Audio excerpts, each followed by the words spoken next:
ಶ್ರೀಯನ್ನು college gate ಬಳಿ ಇಳಿಸಿ ತಾನು ಪಾರ್ಕಿಂಗ್ ಹತ್ತಿರ ಕಾರು ನಿಲ್ಲಿಸಿ ಅವಳ ಜೊತೆಗೆ ನಡೆದು ಬರುತ್ತಿದ್ದವನ ನೋಡಿ, ರೀ, ನೀವೆಲ್ಲಿಗೆ ಬರ್ತಿದ್ದೀರಾ? ಆಫೀಸ್ಗೆ ಹೋಗಲ್ವಾ? ನಾನೇನು ಇಷ್ಟು ದಿನ ಕಾಲೇಜ್ಗೆ ಬಂದಿಲ್ಲ ಅಂತ ಸರ್ ಬೈತಾರೆ ಅಂತ ಏನು ಭಯಪಡಲ್ಲ. ಹೋಗಿ ಅವರಿಗೆ ಹೇಳ್ತೀನಿ, ನನಗೆ ಆಕ್ಸಿಡೆಂಟ್ ಆಗಿತ್ತು, ಅದಕ್ಕೆ ಕಾಲೇಜ್ಗೆ ಬಂದಿರಲಿಲ್ಲ ಅಂತ. ನೀವೇನು ತಲೆ ಕೆಡಿಸ್ಕೊಳ್ಬೇಡಿ, ಹೊರಡಿ ಎಂದಳು. ತಾನು ರಜೆ ಹಾಕಿದಾಗ ತಾಯಿ ಬರುತ್ತಿದ್ದರಿಂದ ಇಂದು ತನ್ನ ಸಲುವಾಗಿ ಅಭಿ ಬರುತ್ತಿರುವನು ಎಂದುಕೊಂಡ. ಹಣೆ ನೇವಿಕೊಂಡವನು, ಹೇ ಭಜನೆ, ಎಷ್ಟು ಸರಿ ಹೇಳಬೇಕು ವಟ ಅನ್ಬೇಡ ಅಂತ.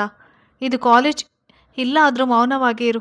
ನಿಮಗೆ ಆಕ್ಸಿಡೆಂಟ್ ಆಗಿದ್ದರ ಬಗ್ಗೆ ಆಗಲೇ ನಾನು ಪ್ರಿನ್ಸಿಪಲ್ ಹತ್ರ ಮಾತಾಡಿ ಆಗಿದೆ. ನೀನು ಮುಚ್ಚಿಕೊಂಡು ಕ್ಲಾಸಿಗೆ ಹೋಗು ಎಂದನು ಗದರಿದಂತೆ. ಆಶ್ಚರ್ಯಕರ ನೋಟ ಬೀರಿದವಳು, ಮತ್ತೆ ನೀವ್ಯಾಕೆ ನನ್ನ ಜೊತೆ ಬರ್ತಾ ಇದ್ದೀರಾ? ಹೋಗಿ ಆಫೀಸ್ ಕಡೆಗೆ ಎಂದಳು. ಅವನ ಜೊತೆ ಬರುವುದೇ ಮುಜಗರ ಉಂಟು ಮಾಡಿತ್ತು. ಮಿಸ್ ಭಜನೆ, ಇದು ವರ್ಮಾ ಮನೆತನಕ್ಕೆ ಸೇರಿದ, ಅಂದರೆ ನಿನ್ನ ಗಂಡನ ಕಾಲೇಜ್ ಅನ್ನೋದು ನೀನು ಮರೆತಿದ್ದೀರಾ ಅನಿಸುತ್ತೆ.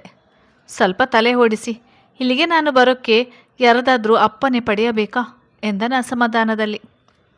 ಹೌದಲ್ವಾ, ಮರೆತಿದ್ದೆ ನಾನು. ಆದರೂ ನೀವು ಇಲ್ಲಿಗೆ ಬರೋಲ್ಲ ಅಲ್ವಾ, ಅದಕ್ಕೆ ಕೇಳಿದೆ. ಇವತ್ತು ಇಲ್ಲಿರೋಕ್ಕೆ ಬಂದ್ರಾ ನೀವು? ಮತ್ತೆ ಮೊದಲು ಯಾಕೆ ಹೇಳಿಲ್ಲ ಎಂದಳು ಅವನನ್ನೇ ದೂರಿದವನಂತೆ ಹೇಳಿ. ಅವಳ ಮಾತಿಗೆ ಕಿರಿಕಿರಿಗೊಂಡು, ಶ್ರೀ, ಎಷ್ಟು ಪ್ರಶ್ನೆ ಕೇಳ್ತೀಯಾ? ಇವತ್ತು ನೂತನ್ ಬರೋಕ್ಕೆ ಆಗೋಲ್ಲ, ರಜೆ ಮಾಡಿದ್ದೀನಿ ಅಂತ ಫೋನ್ ಮಾಡಿದ್ದ, ಅದಕ್ಕೆ ನಾನೇ ಬಂದೆ. ಇನ್ನು ಏನಾದರೂ ಅನುಮಾನ ಇದೆಯಾ ತಾಯಿ ಎಂದನು ಕೊನೆಗೂ ಮನಿದು. ಸರಿ ಬಿಡಿ, ಕೋಪ ಮಾಡ್ಕೋಬೇಡಿ, ಆದರೆ ಒಂದು ಕಂಡೀಷನ್. ಇಲ್ಲಿ ನೀವು ಅಭಿಮನ್ಯು ವರ್ಮಾ ಅಷ್ಟೇ, ನನ್ನ ಗಂಡ ಅಲ್ಲ. ನಾನಿಲ್ಲಿ ನಿಮ್ಮ ವಿದ್ಯಾರ್ಥಿ ಅಷ್ಟೇ, ನಿಮ್ಮ ಹೆಂಡತಿ ಅಲ್ಲ, ಸರಿನಾ ಎಂದಳು ಬೆರಳು ತೋರಿಸಿ ಎಚ್ಚರಿಕೆ ನೀಡುವಂತೆ. ಅವಳ ರೀತಿಗೆ ಎರಡು ಕೈ ಜೋಡಿಸಿದವನು, ಅಮ್ಮ ಜಗದಂಬೆ, ನೀನು ಇಷ್ಟೊಂದು ಮುಂದೆ ಹೋಗಿ ಯೋಚನೆ ಮಾಡದೆ ಸುಮ್ಮನೆ ಕ್ಲಾಸಿಗೆ ಹೋಗು. ನಿನ್ನ ವಿಷಯಕ್ಕೆ ನಾನು ಬರೋಲ್ಲ, ನೀನು ಯಾರು ಅಂತಲೇ ನನಗೆ ಗೊತ್ತಿಲ್ಲ, ಸರಿನಾ ಎಂದನು ಸೋತವನಂತೆ ಮುಖ ಮಾಡಿ. ನಕ್ಕವಳು, ಸರಿ ಸರಿ ಬಿಡಿ, ಇತ್ತೀಚೆಗೆ ನನಗೆ ತುಂಬ ಹೆದರ್ಕೊಳ್ತಿದ್ದೀರಾ ನೀವು. ನಾನಂದರೆ ಅಷ್ಟೊಂದು ಭಯನಾ ನಿಮಗೆ? ನಿಮಗೆ ಬೈಯೋಲ್ಲ ರೇಗೋಲ್ಲ, ಆದರೂ ತುಂಬ ಹೆದರಿಸ್ತೀರಾ ಎಂದಳು.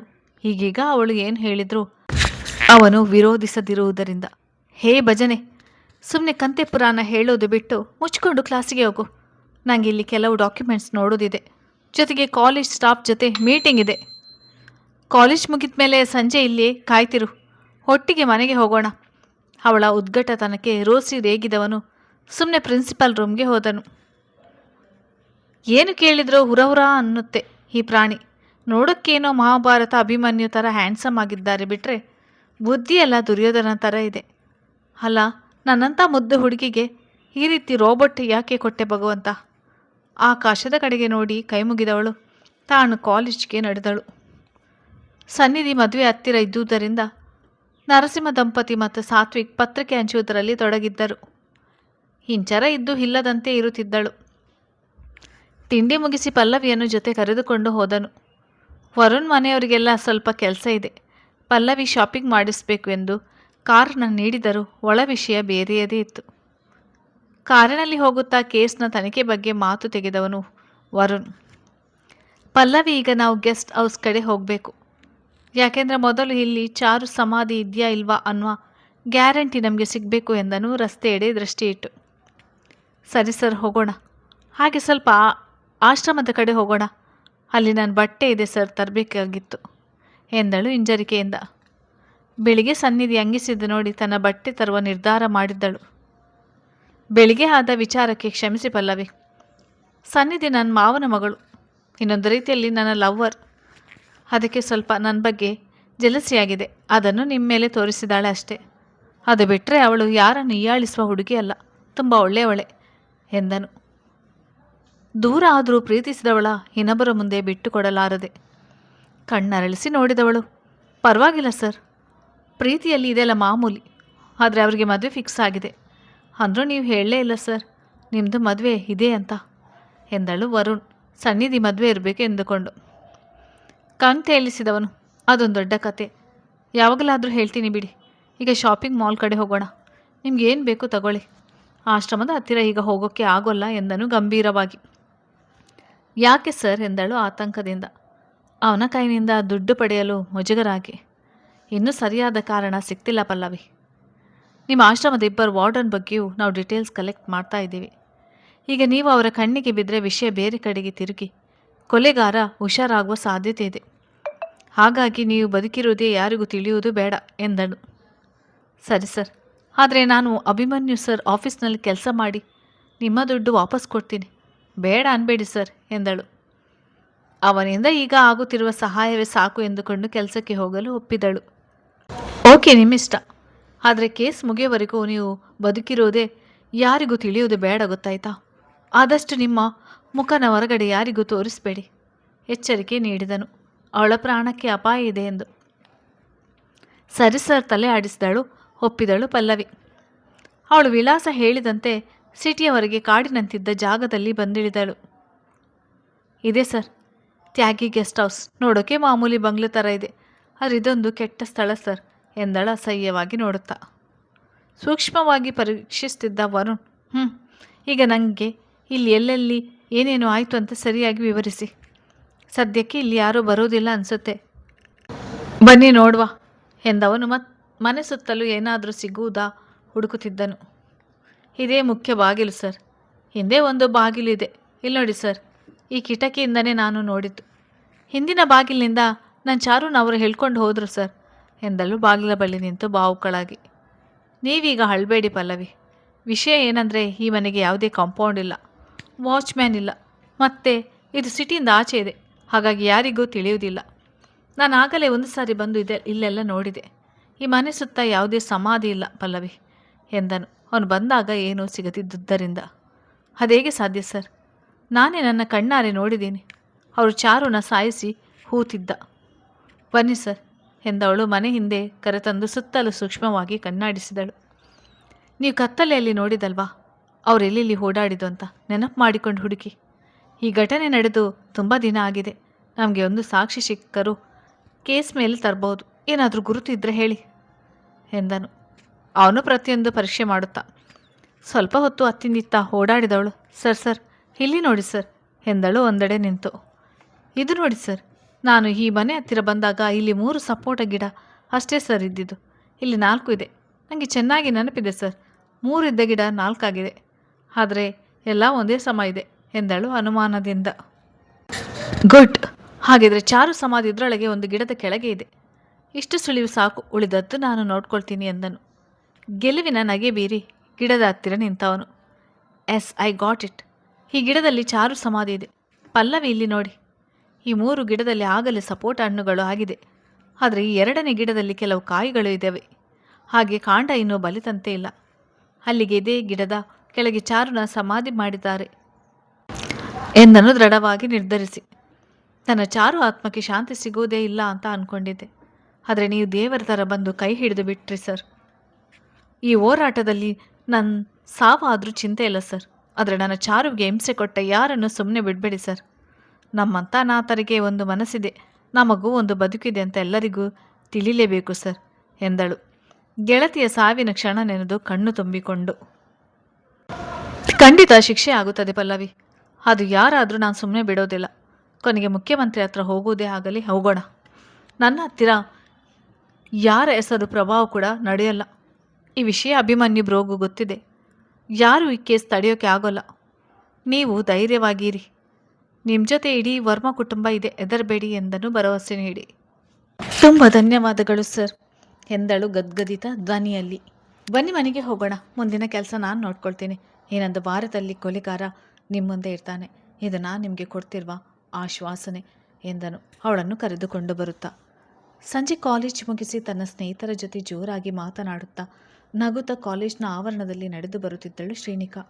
ಅವಳು ತುಂಬ ದಿನದ ನಂತರ ಕಾಲೇಜ್ಗೆ ಬಂದಿದ್ದರಿಂದ ಅವಳ ಯೋಗಕ್ಷೇಮ ವಿಚಾರಿಸಿ ಕಾಲೇಜಿನ ವಿದ್ಯಮಾನಗಳನ್ನು ಅವಳಿಗೆ ವಿವರಿಸುತ್ತಾ ಜೋರು ಚರ್ಚೆಯಲ್ಲಿ ಮುಳುಗಿದ್ದರು. ಇನ್ನೊಂದು ವಿಷಯ ಗೊತ್ತಾ ಶ್ರೀ, ಆ HOD ಗುಂಡಾರಾವ್ ಇದಾನಲ್ಲ, ಏನು ಹಾರಾಡ್ತಾನೆ ಗೊತ್ತಾ? ಮೊದಲು ಇಲ್ಲಿಗೆ ಬಂದಾಗ ಅಮಾಯಕರ ಥರ ಇದ್ದ, ಈಗ ನೋಡಬೇಕು ಅವನೇ ಕಾಲೇಜ್ ಓನರ್ ಥರ ಆಡ್ತಾನೆ ಕಣೆ ಎಂದು ಶ್ರೀ ಸಹಪಾಠಿ ರಜತ್ ಉಳಿದವರು ಅವರ ಮಾತಿಗೆ ಕಿವಿಯಾಗಿದ್ದರು. ಹೌದೇನೋ? ಹಾಗಾದರೆ ಈ ನನ್ನ ಮಗನಿಗೆ ಒಂದು ಗತಿ ಕಾಣಿಸ್ಬೇಕು ನೋಡು. ನೀವು ಅವನನ್ನು ಹೇಳಿದ್ನೆಲ್ಲ ಕೇಳಿಸ್ಕೊಂಡು ಸುಮ್ಮನೆ ಇದ್ದೀರಾ? ನಾನಾಗಿದ್ದರೆ ಸರಿಯಾಗಿ ಬುದ್ಧಿ ಕಲಿಸ್ತಿದ್ದೆ ಎಂದಳು ಶ್ರೀ ಆವಾಜ ಹಾಕುವಂತೆ ಸನ್ನೆ ಮಾಡಿ. ಕಣಿ ಶ್ರೀ, ಅವನು ನಿನ್ನ ಪ್ರಾಯೋಗಿಕ ತರಗತಿಯ ಗ್ರೂಪಿಗೆ ಇನ್ಚಾರ್ಜ್ ಗೊತ್ತಾ? ನಾವು ಬೇರೆ ಗ್ರೂಪ್. ಈಗ ನೀನು ಬೇರೆ ಇಷ್ಟೊಂದು ರಜೆ ಹಾಕಿ ಈಗ ಬಂದಿದ್ಯಾ. ಹೋಗು ಲ್ಯಾಬ್ಗೆ, ಅವನ ಹತ್ರ ಸರಿಯಾಗಿ ಹಬ್ಬ ಇದೆ ನಿನಗೆ ಎಂದನು ಶ್ರೀಯ ಇನ್ನೊಬ್ಬ ಗೆಳೆಯ ರಘು. ಹಲೋ ಹಲೋ, ಸಮಾಧಾನ. ಅವರಿಗೆಲ್ಲ ಈ ಶ್ರೀನಿಕಾ ಹೆದರುವ ಮಗಳೇ ಅಲ್ಲ. ನನ್ನ ಸಾವಾಸಕ್ಕೆ ಏನಾದರೂ ಬರಲಿ, ಅವನಿಗೆ ಈ ಶ್ರೀನಿಕಾ ಏನು ಅಂತ ತೋರಿಸ್ತೀನಿ. ನಾನೇನು ರಜೆ ಹಾಕಿ ನನ್ನ ಗಂಡನ ಜೊತೆ ಹನಿಮೂನ್ಗೆ ಹೋಗಿದ್ನಾ? ಆಕ್ಸಿಡೆಂಟ್ ಆಗಿದೆ ತಾನೆ ಎಂದಳು ಪೂರ್ತಿ ಬಜಾರಿಯ ರೀತಿ. ಒಂದು ಕೆಲಸ ಮಾಡಿ ಶ್ರೀ, ನಾಳೆ ಬರುವಾಗ ಜೊತೆಗೆ ನಿನ್ನ ಗಂಡನ ಕರ್ಕೊಂಡು ಬಾ. ಆಗ ಅವನೇನು ಮಾಡೋಲ್ಲ, ಸುಮ್ಮನೆ ಯಾಕೆ ಅವನ ಜೊತೆ ಕಿರಿಕ್ ಮಾಡ್ಕೊಳ್ತೀಯಾ ಎಂದಳು ಸಂಧ್ಯಾ, ಅಭಿಮನ್ಯುನ ಸ್ವತಃ ನೋಡಿದ್ದರಿಂದ. ಆದರೆ ಯಾರಿಗೂ ಶ್ರೀನಿಕಾ ಗಂಡ ಅಭಿಮನ್ಯು ವರ್ಮಾ ಸಂಸ್ಥೆಯ ಮಾಲೀಕ ಎಂದು ಗೊತ್ತಿಲ್ಲ. ಇಷ್ಟು ಚಿಕ್ಕ ವಿಷಯಕ್ಕೆಲ್ಲ ಗಂಡನ ಕರ್ಕೊಂಡು ಬರೋಕ್ಕೆ ನಾನೇನು ಹೆದರು ಪುಕ್ಲಿನ? ಆ ಗುಂಡುನ ಹೆದರ್ಸೋಕ್ಕೆ ನಾನೊಬ್ಳೆ ಸಾಕು. ನಾಳೆ ನೋಡ್ತೀರಿ ಅವನಿಗೆ ಹೇಗೆ ಚಳಿ ಬಿಡಿಸ್ತೀನಿ ಅಂತ ಎಂದಳು ರಗಡಾಗಿ. ನೀ ಬಿಡು ಶ್ರೀ, ಸಖತ್ ಮಾಸ್. ನೀನು ಹುಡುಗ ಆಗಿ ಹುಟ್ಟಬೇಕಾಗಿತ್ತು, ತಪ್ಪಿ ಹುಡುಗಿ ಆಗಿದ್ಯಾ. ನಿನ್ನ ಪಡೆಯೋಕ್ಕೆ ನಿನ್ನ ಗಂಡ ಬೇಜಾನ್ ಪುಣ್ಯ ಮಾಡಿದ್ದಾನೆ ಬಿಡು ಎಂದನು ರಜತ್. ನಾನು ಅದೇ ಅಂದ್ಕೊಳ್ತೀನಿ ಕಣ್ರೋ, ನನ್ನಂಥ ಹುಡುಗಿಗೆ ನಮ್ಮ ಯಜಮಾನರು ಸ್ವಲ್ಪ ಕಡಿಮೆನೆ. ಅವನು ಫುಲ್ ಕ್ಲಾಸ್, ನಾನು ಫುಲ್ ಮಾಸ್. ನನಗೂ ಅವರಿಗೂ ಅಜಗಜಾಂತರ ವ್ಯತ್ಯಾಸ ಇದೆ ಎಂದಳು ತನಗೆ ತಾನೇ ಹೊಗಳಿಕೊಂಡು.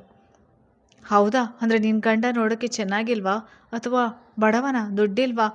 ತುಂಬ ಸಾಧು ವ್ಯಕ್ತಿ ಅನಿಸುತ್ತೆ ಅಲ್ವಾ ಎಂದನು ಅನುಮಾನದಿಂದ ರಘು. ಚೇ ಆ ಥರ ಏನಿಲ್ಲ, ನೋಡೋಕ್ಕೆ ಚಾಕ್ಲೇಟ್ ಹೀರೋ ಥರ ಇದ್ದಾನೆ. ದುಡ್ಡಿಗೆ ಬರ ಇಲ್ಲ. ನನ್ನ ಮೊಮ್ಮಕ್ಕಳ ಕಾಲಕ್ಕೆ ಆಗುವಷ್ಟು ಸಂಪಾದನೆ ಮಾಡಿದ್ದಾರೆ. ಆದರೆ ಮನುಷ್ಯ ತುಂಬ ಕಟ್ಟುನಿಟ್ಟು. ಅದು ಮಾಡಬೇಡ, ಇದು ಮಾಡಬೇಡ, ಹಾಗಿರು ಹೀಗಿರು ಅಂತ ಯಾವಾಗಲೂ ತಲೆ ತಿಂತಾನೆ. ನನಗೆ ಅವನ ಥರ ಇರೋಕ್ಕೆ ಆಗೋಲ್ಲ. ಅವರಿಗೆ ನಾನು ಮಾಡೋದು ಇಷ್ಟ ಇಲ್ಲ ಎಂದಳು ಏನೋ ಹೇಳುವಂತೆ ಮುಖ ಊದಿಸಿಕೊಂಡು. ಅಂದ್ರೇನೆ ಶ್ರೀ, ನಿನಗೆ ಹಿಂಸೆ ಏನಾದರೂ ಕೊಡ್ತಾರಾ? ಹೊಡೆಯೋದು ಬೈಯೋದು ಆ ಥರ ಹಾಗೇನಾದರೂ ಇದ್ದರೆ ನಮಗೆ ಹೇಳು. ನಿನ್ನ ಗಂಡನ ಒಂದು ಕೈ ನೋಡೇ ಬಿಡೋಣ ಎಂದನು ರಜತ್ ಶರ್ಟ್ ತೋಲ್ ಮಡಚಿಕೊಂಡು. ಅವ್ರಿಗೆ ಅಷ್ಟೊಂದು ಧೈರ್ಯ ಇಲ್ಲ ಬಿಡು. ಮುದ್ದು ಬಂಗಾರ, ಅದು ನಾನು ಹೇಳಿದಕ್ಕೆಲ್ಲ ತಲೆ ಹಾಡಿಸುತ್ತೆ ಗೊತ್ತಾ. ಮೊದಲು ನನ್ನ ಜೊತೆ ಮಾತೇ ಆಡ್ತಿರ್ಲಿಲ್ಲ, ಆದರೆ ಈಗ ನನ್ನ ಮಾತು ಅಂದರೆ ವೇದ ವಾಕ್ಯ ಅವರಿಗೆ. ಆದರೆ ಒಂದೊಂದು ಸಾರಿ ತುಂಬ ರೇಗ್ತಾರೆ. ಆದರೆ ಶ್ರೀಮಂತರ ಬದುಕು ನಮ್ಮ ಮಧ್ಯಮ ವರ್ಗದಷ್ಟು ಚೆನ್ನಾಗಿ ಇರೋಲ್ಲ.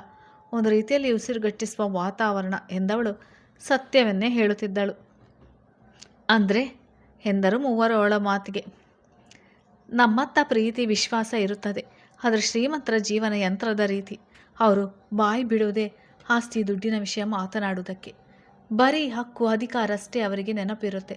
ಸಂಬಂಧಗಳು ಕೇವಲ ನಟನೆಯಿಂದ ಇರುತ್ತದೆ. ಮನಸ್ಸು ಪೂರ್ತಿಯಾಗಿ ಎಲ್ಲರೊಂದಿಗೆ ಬೆರೆತಿರುವವರು ಕಡಿಮೆ. ಏನೇ ಆಗಲಿ, ನಮ್ಮ ಮಧ್ಯಮ ವರ್ಗದ ಜೀವನವೇ ಬೆಸ್ಟ್. ಆ ಮೇಕಪ್ ಆಂಟಿಯರ ಜಗಳಕ್ಕಿಂತ ನೀವು ಯಾರು ಈ ಶ್ರೀಮಂತ ಸಂಗಾತಿಯ ಜೊತೆ ಮದುವೆ ಆಗಬೇಡಿ ಎಂದಳು ಸ್ನೇಹಿತರ ಬಳಿ ತಾನು ನೋಡಿದ ಬದುಕು ತಿಳಿಯುತ್ತಾ. ಆಗಲೇ ನಡೆದುಕೊಂಡು ಪಾರ್ಕಿಂಗ್ ಬಳಿ ಬಂದಿರುವುದರ ಅರಿವಿರಲಿಲ್ಲ. ಸುಮ್ಮನೆ ಮಾತನಾಡುತ್ತಿದ್ದವಳು ಶ್ರೀ ನಿಮ್ಮ ಯಜಮಾನರು ಎಂದಳು. ಎದುರಿಗೆ ಕೈ ಕಟ್ಟಿ ಕಾರಿಗೆ ಹೊರಗೆ ನಿಂತಿರುವ ಅಭಿಮನ್ಯು ಕಡೆ ಕೈ ತೋರಿಸಿ ತಿರುಗಿ ನೋಡಿದವಳ ಗಂಟಲ ಪಸೆ ಹಾರಿ ಹೋದರೆ ರಜತ್ ರಘುವಿನ ಪ್ರಾಣವೇ ಹೋಗಿ ಬಂದಿತ್ತು. ಸ ನೀವು ಎಂದನು ರಘು ಒಳಗೊಳಗೆ ನಡುಗುತ್ತಿದ್ದರು ತೋರಿಸಿಕೊಳ್ಳದೆ ತೊದಲುತ್ತಿದ್ದನು. ಸರ್, ಅದು ನೀವು ಕಾಲೇಜ್ ಗುಂಡು. ರಜತ್ ಧೈರ್ಯ ಮಾಡಿದರು ತಪ್ಪಿಸಿಕೊಳ್ಳಲು. ಆಗಲೇ ಅಭಿಮನ್ಯು ಇಬ್ಬರ ಮುಖ ನೋಡಿ ಆಗಿದೆ. ಅವನ ಮುಖದ ಮೇಲಿನ ನೋಟವೇ ಹೇಳುತ್ತಿದೆ ಆತ ಎಲ್ಲವನ್ನು ಕೇಳಿಸಿಕೊಂಡಿರುವನೆಂದು. ಇಬ್ಬರ ನಡವಳಿಕೆ ಅನುಮಾನ ತಂದರು. ಅಭಿಮನ್ಯು ಸರ್, ನೀವೇನೋ ಇಲ್ಲಿ ಶ್ರೀ ಕರ್ಕೊಂಡು ಹೋಗೋಕ್ಕೆ ಬಂದ್ರಾ ಎಂದಳು ಸಂಧ್ಯಾ ಸಾವಧಾನವಾಗಿ. ಅವಳಿಗೆ ಅಭಿ ತನ್ನ ಕಾಲೇಜಿನ ಸಂಸ್ಥಾನದ ಎಂದು ತಿಳಿದಿರದೆ ಕೇವಲ ಶ್ರೀ ಗಂಡ ಮಾತ್ರ ಎಂದುಕೊಂಡಿದ್ದಳು. ಹೌದು ಸಂಧ್ಯಾ, ಶ್ರೀನಿಕಾ ಮೇಡಮ್ನ ಕರ್ಕೊಂಡು ಹೋಗೋಣ ಅಂತ ಬಂದೆ. ಆದರೆ ಮೇಡಮ್ ಬೇರೆ ಮುಖ್ಯವಾದ ವ್ಯಕ್ತಿಗಳ ಜೊತೆ ಬ್ಯುಸಿ ಇದ್ದಾರಲ್ಲ, ಅದಕ್ಕೆ ಕಾಯ್ತಾ ಇದ್ದೆ ಎಂದವನ ಧ್ವನಿಯಲ್ಲಿ ಅಸಮಾಧಾನ ಸ್ಪಷ್ಟ. ಅದು ಶ್ರೀ ಮೇಲೂ ಅಥವಾ ಹುಡುಗರ ಮೇಲೋ ತಿಳಿಯದು. ಆ ಥರ ಏನಿಲ್ಲ ಸರ್, ಇವಳು ಇವತ್ತು ಕಾಲೇಜ್ಗೆ ಬಂದಿದ್ದಾಳಲ್ಲ, ಅದಕ್ಕೆ ಸ್ವಲ್ಪ ತರಗತಿಗಳ ಬಗ್ಗೆ ವಿವರಣೆ ಕೊಡ್ತಿದ್ದೆವು ಅಷ್ಟೇ ಎಂದಳು ಸಂಧ್ಯಾ. ಅಭಿಮನ್ಯು ಅನುಮಾನ ಪಡೆದಿರಲಿ ಎಂದು. ನೋಡ್ತಿದ್ದೆ ಎಷ್ಟು ಸ್ಪಷ್ಟವಾಗಿ ವಿವರಣೆ ನೀಡಿದರು ಅಂತ. ಒಂದು ವಾಕ್ಯದ ಪ್ರಶ್ನೆಗೆ ಪುಟಗಟ್ಟಲೆ ಉತ್ತರ ಬರೆಯುವುದು ಅಂದರೆ ಬಹುಶಃ ಇದೇ ಅನಿಸುತ್ತೆ ಎಂದನು ಹೆಂಡತಿಯಡೆ ಅನುಕಿಸಿದಂತೆ. ರೀ ಅಭಿ, ನೀವು ನನ್ನ ಬಂದು ಇಲ್ಲಿ ಕಾಯ್ತಿರು ಅಂತ ಹೇಳಿ ನೀವ್ಯಾಕ್ರಿ ಮೊದಲೇ ಬಂದು ಕಾಯ್ತಿದ್ದೀರಾ? ನಿಧಾನವಾಗಿ ಬಂದಿದ್ರೆ ಆಗೋದು, ಇನ್ನೂ ಸಮಯ ಏನೂ ಆಗಿರಲಿಲ್ಲ ಎಂದಳು ಮುನಿಸಿಕೊಂಡು. ಅವನ ಮೇಲೆ ರೇಗಿ ಇನ್ನೂ ಸ್ನೇಹಿತರ ಜೊತೆ ಮಾತುಕತೆ ಇತ್ತು. ಯಾಕಮ್ಮ, ನಿನ್ನ ಹರಿಕತೆ ಭಜನೆ ಇನ್ನೂ ಮುಗಿದಿರಲಿಲ್ವಾ? ಇನ್ನು ಏನಾದರೂ ಮಾತನಾಡೋದಿತ್ತಾ? ಬೇಕಿದ್ರೆ ಸಮಯ ಕೊಡ್ತೀನಿ, ಮಾತಾಡಿಕೊಂಡು ನಿಧಾನವಾಗಿ ಬಾ. ನಾನು ಇಲ್ಲೇ ಕಾಯ್ತೀನಿ ಎಂದನು ಅಸಮಾಧಾನದಲ್ಲಿ.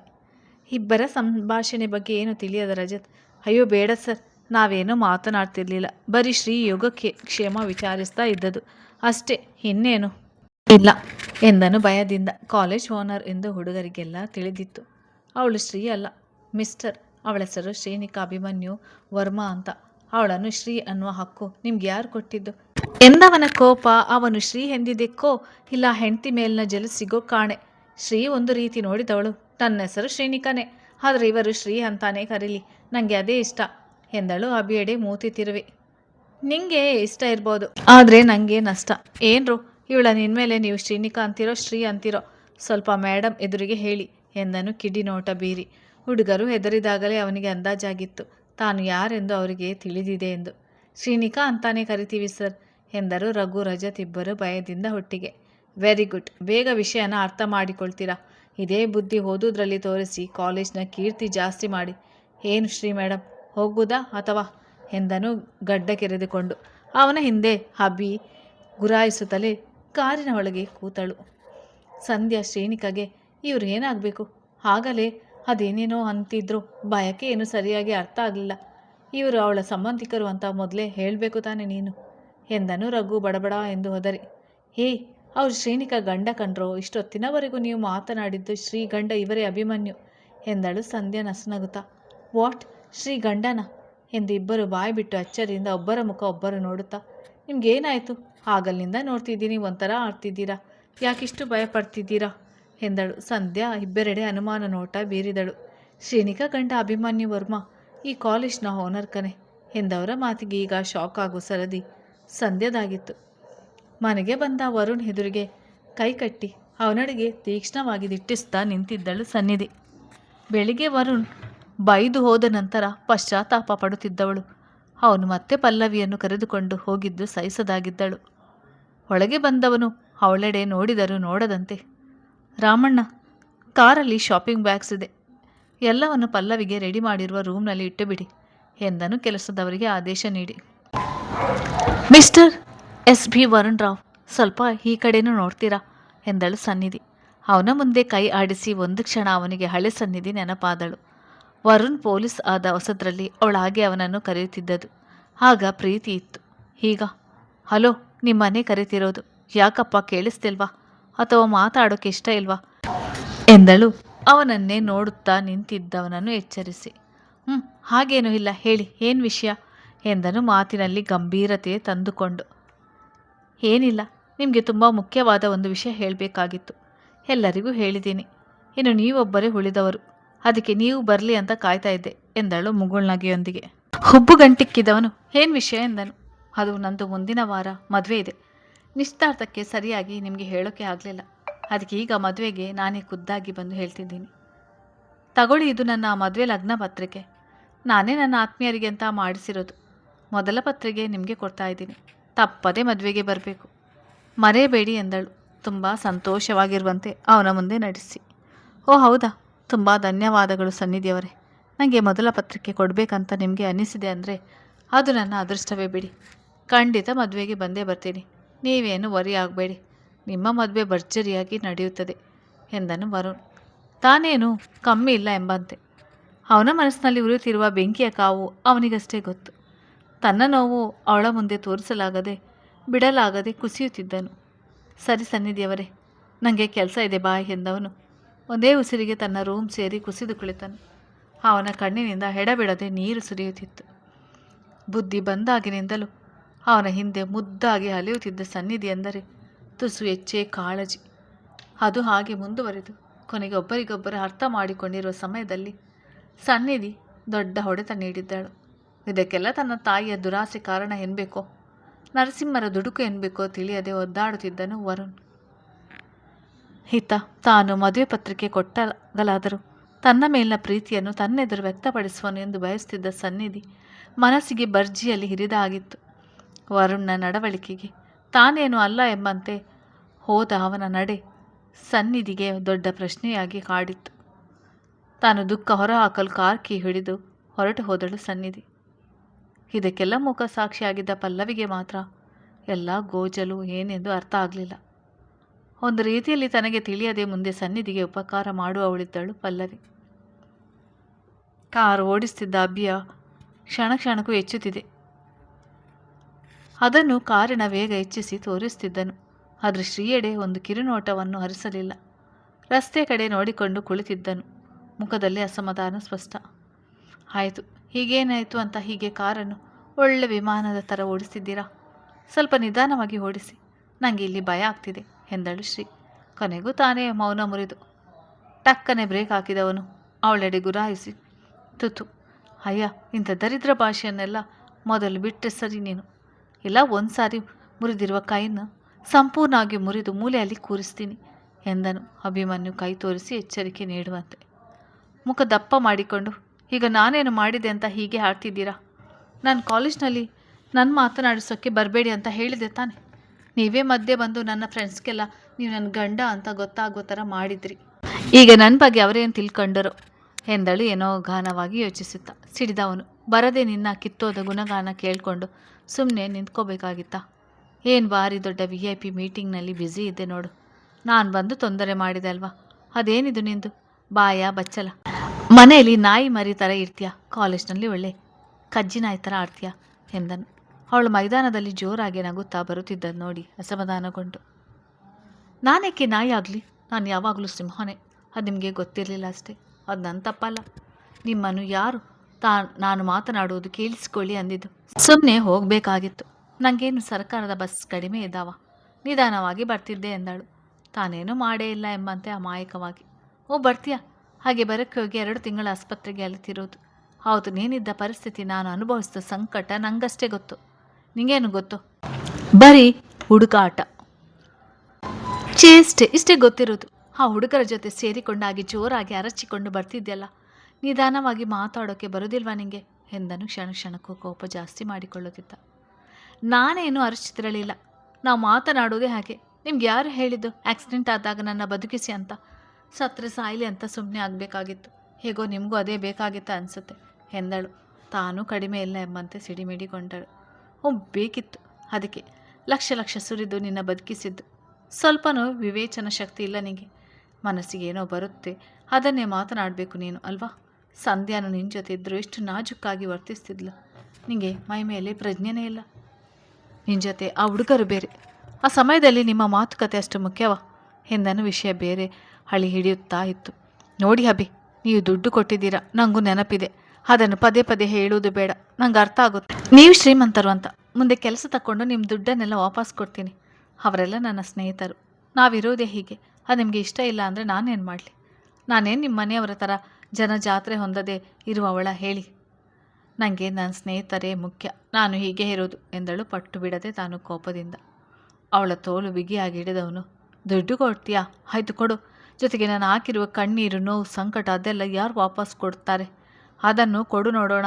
ನಿನಗೆ ನಾನು ಮುಖ್ಯನಾ ಅಂತ ನಾನಿಲ್ಲಿ ಕೇಳಲೇ ಇಲ್ಲ. ಆದರೂ ನೀನು ಹೇಳಿದೆ ಸ್ನೇಹಿತರು ಮುಖ್ಯ ಅಂತ. ಪರವಾಗಿಲ್ಲ, ನೀನು ವರ್ಮಾ ಮನೆಯ ಸೊಸೆ ಅನ್ನೋದು ನಿನಗೆ ನೆನಪಿಲ್ಲದೇ ಇರ್ಬೋದು. ಆದರೆ ನನಗೆ ನೀನು ಈ ಅಭಿಮನ್ಯು ಹೆಂಡತಿ ಅನ್ನೋ ಅರಿವಿದೆ ಎಂದು ಅವಳ ತೋಳು ಬಿಟ್ಟು. ಅದು ವರ್ಮಾ ಸಂಸ್ಥೆ. 1000 ಜನ ಓದೋಕ್ಕೆ ಬರ್ತಾರೆ. ಚಿಕ್ಕ ಮಕ್ಕಳನ್ನ ಹಿಡಿದು ಎಲ್ಲ ವೃತ್ತಿ ಶಿಕ್ಷಣ ಕೋರ್ಸ್ ಸೇರಿದ ವಿದ್ಯಾರ್ಥಿಗಳು ಅಲ್ಲಿ ಇರ್ತಾರೆ. ಪ್ರತಿಯೊಂದನ್ನು ಗಮನಿಸ್ತಿರ್ತಾರೆ. ಇನ್ನು ಅವರೆಲ್ಲ ಓದುವ ಕಾಲೇಜಿನ ಮುಖ್ಯಸ್ಥನ ಹೆಂಡತಿ. ಅದು ಈಗ ಯಾರಿಗೂ ತಿಳಿಯದೇ ಇದ್ದರೆ ಮುಂದೆ ತಿಳಿದಾಗ ಅವರೆಲ್ಲ ನಿನ್ನ ಗುಣದ ಜೊತೆಗೆ ನಮ್ಮ ಸಂಸ್ಥೆಯ ಬಗ್ಗೆ ಹೇಗೆ ಮಾತನಾಡ್ಬೋದು ಅಂದಾಜಿದೆಯಾ? ನೀನು ನಿನ್ನ ಸ್ನೇಹಿತರ ಜೊತೆ ಮಾತನಾಡಬೇಡ ಅನ್ನೋಲ್ಲ, ಆದರೆ ಅದಕ್ಕೆಲ್ಲ ಪ್ರತ್ಯೇಕ ಸ್ಥಳ ಇದೆ. ಅಲ್ಲಿ ಕುಳಿತು ಮಾತಾಡಿ, ಅದು ಬಿಟ್ಟು ನಡೆದಾಡುವ ಮೈದಾನದಲ್ಲಿ ಅಲ್ಲ ಎಂದನು ಗಂಭೀರವಾಗಿ ಎಚ್ಚರಿಕೆ ಕೊಟ್ಟು ಮಾತನಾಡಿದನು. ನೋಡು, ನೀನು ಯಾರಾದರೂ ಆಗಿರು, ನಿನ್ನ ಓದಿಸುವ ಉಪನ್ಯಾಸಕರ ಬಗ್ಗೆ ಅವರೆಲ್ಲರ ಜೊತೆ ಸೇರಿ ಬಾಯಿಗೆ ಬಂದಂತೆ ಹೊದರುತ್ತಿದೆಯಲ್ಲ, ಅದನ್ನು ಯಾರಾದರೂ ಕೇಳಿಸಿಕೊಂಡು ಆ ಉಪನ್ಯಾಸಕರಿಗೆ ಹೇಳಿ ಆತ ಕಾಲೇಜ್ ಆಡಳಿತಕ್ಕೆ ನಿನ್ನ ಮೇಲೆ ಕಂಪ್ಲೇಂಟ್ ಕೊಟ್ಟರೆ ಪರಿಣಾಮ ಏನಾಗುತ್ತದೆ ಯೋಚನೆ ಮಾಡಿದ್ಯಾ? ಅದರಲ್ಲೂ ನೀನು ನನ್ನ ಹೆಂಡತಿ ಅಂತ ಗೊತ್ತಾದಾಗ ಅವರೆಲ್ಲ ನನ್ನ ಹೇಗೆ ನೋಡ್ಬೋದು, ನನ್ನ ಬಗ್ಗೆ ಏನು ಮಾತನಾಡ್ಬೋದು ಅನ್ನೋ ಅರಿವಾದರೂ ಇದೆಯಾ? ಹೊರಗಿನವರ ಹತ್ರ ಅಷ್ಟು ಸುಲಭವಾಗಿ ನಮ್ಮನೆಯವರ ಬಗ್ಗೆ ಸರಾಗವಾಗಿ ಮಾತನಾಡ್ತಿದ್ಯಲ್ಲ. ನಿನ್ನ ಅಪ್ಪ ದಿನ ಕುಡಿದು ಮನೆಯಲ್ಲಿ ಗಲಾಟೆ ಮಾಡುವುದನ್ನು ಹೀಗೆಲ್ಲರ ಹತ್ರ ಹೇಳ್ತೀಯಾ ಎಂದನ್ನು ತುಸು ಹೆಚ್ಚೆ ಗಡಸುದನಿ ಸೇರಿಸಿ. ಅವನ ಮಾತಿಗೆ ಶ್ರೀ ಬಳಿ ಉತ್ತರವಿಲ್ಲ. ಆಗ ಯೋಚಿಸಲು ಶುರು ಮಾಡಿದ್ಲು. ಲಕ್ಷಣಿಕ, ನಾವೇನು ನಿನ್ನ ಕಾಲಿಗೆ ಬಿದ್ದು ನಿನ್ನನ್ನು ನಮ್ಮನೆ ಸೊಸೆ ಮಾಡ್ಕೊಳ್ಳಿ, ನೀನೇ ಎಲ್ಲರ ವಿರುದ್ಧ ನಡುವೆ ನನ್ನ ಮದುವೆ ಆಗಿತ್ತು. ನಿನ್ನನ್ನು ಮದುವೆ ಆಗುವ ಮುಂಚೆ ಯೋಚಿಸಬೇಕಾಗಿತ್ತು, ಶ್ರೀಮಂತರ ಮನೆ ಜೀವನ ಹೇಗೆ ಇರ್ಬೋದು ಅಂತ. ಈಗ ನೀನು ಶ್ರೀಮಂತ ಮನೆ ಸೊಸೆ, ಅದಕ್ಕೆ ತಕ್ಕನಾಗಿರುವುದಕ್ಕೆ ಪ್ರಯತ್ನ ಮಾಡು. ನೀನು ಅಭಿಮನ್ಯುನ ಇನ್ನೊಂದು ಮುಖ ನೋಡಿಲ್ಲ, ನೋಡೋ ಪ್ರಯತ್ನ ಕೂಡ ಮಾಡಬೇಡ ಎಂದವನು ಮನೆ ಮುಂದೆ ಕಾರು ನಿಲ್ಲಿಸಿ ಅವಳ ಮುಖ ನೋಡದೆ ಹೊಳ ನಡೆದನು. ಮಾತನಾಡುವಾಗ ಹಾಡಿ ಈಗ ಪಶ್ಚಾತ್ತಾಪ ಪಡುತ್ತಿದ್ದಳು ಶ್ರೀ.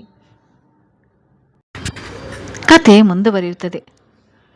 ಯಾರೆಲ್ಲ ನನ್ನ ಚಾನಲನ್ನು ಸಬ್ಸ್ಕ್ರೈಬ್ ಇನ್ನೂ ಕೂಡ ಮಾಡಿಲ್ಲ ಅವರು ಸಬ್ಸ್ಕ್ರೈಬ್ ಮಾಡಿ, ಆಗ ನಿಮಗೆ ಕತೆ ಬೇಗ ಬಂದು ತಲುಪುತ್ತೆ.